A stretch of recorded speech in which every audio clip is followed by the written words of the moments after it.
From the site of the volleyball competition at Long Beach, visitors to this venue can look across the see one of the greatest ocean liners that ever sailed the seas, the Queen Mary.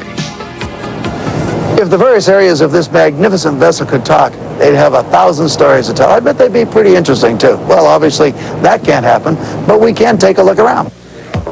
When you first climb on board, you're overwhelmed by the sheer size. Start, for example, in the engine room, which could generate 200,000 horsepower.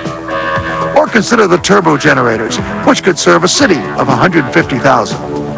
A subway train could easily fit in one of her funnels. And she had not one but 3 anchors, each weighing 16 tons. This is the bridge, the central control area, and this is the helm right here.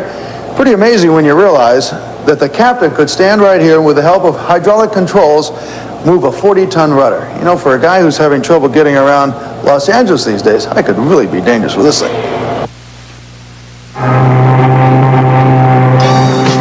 When first conceived, the owners of the Queen Mary, the Cunard Line of Liverpool, England, had but one thing in mind, and that was speed. The kind of speed which would make her the fastest in the world.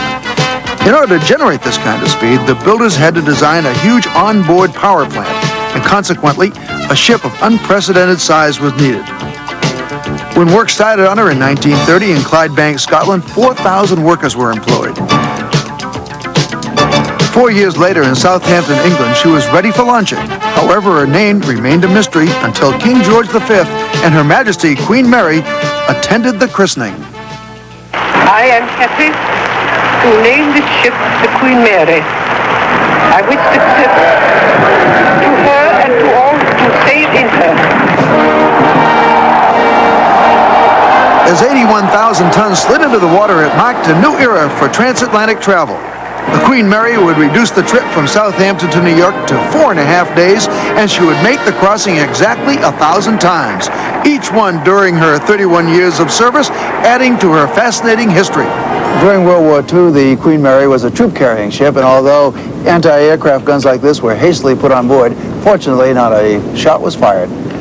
750,000 troops were transported on the Queen Mary, and Hitler became so obsessed by all of this that he offered a $250,000 reward if any of his U-boats could destroy her. However, the Queen Mary was the fastest ship afloat. Indeed, her speed made the transatlantic crossing not only bearable, but a pleasure for the thousands who walked her decks. The list of passengers on her manifest is filled with luminaries.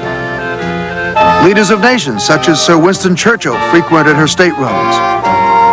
From the entertainment world came the likes of Spencer Tracy and the beautiful and talented Marlene Dietrich.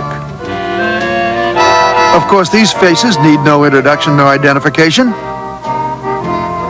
Victor Mature was another who enjoyed the fresh air of the open sea. And on a 4.5-day voyage, everyone got to know Bob Hope. The Queen Mary's Art Deco motif reflects a style of a bygone era which is preserved today as a museum and a hotel. She was moved to Long Beach in 1967 after falling victim to the jet age. But to the many who enjoyed her royal comfort, the Queen will always remain a fond memory.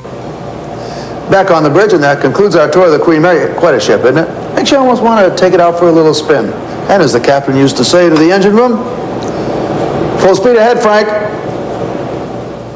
Oh boy, take him off the mountain, he gets dangerous. He also gets seasick.